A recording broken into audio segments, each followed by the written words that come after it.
CeeDee Lamb and the Cowboys just came off their worst offensive day of the season with their two QBs combining to throw for 114 yards in a blowout loss to, yes, the Washington football team. Almost slipped up there. Lamb would end the day with 1 rush yard, which was, actually really good when you considered he ended up with 0 receiving yards on 5 targets. So his value may already be tanking here.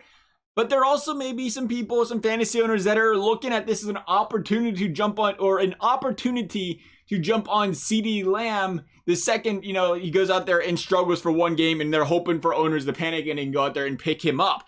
That being said, which side of the fence should you be on here? Trade, keep, or even trade for CeeDee Lamb?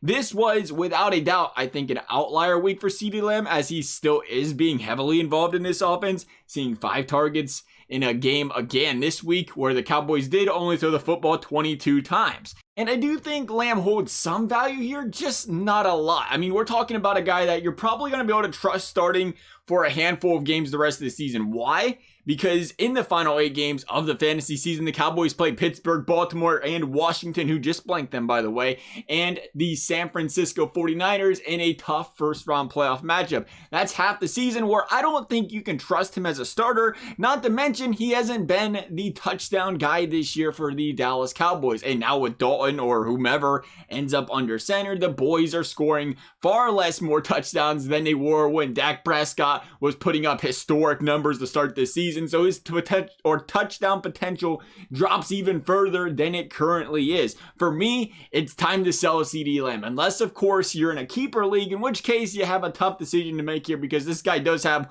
wide receiver 1 potential written all over him next season, I think, when Dak returns.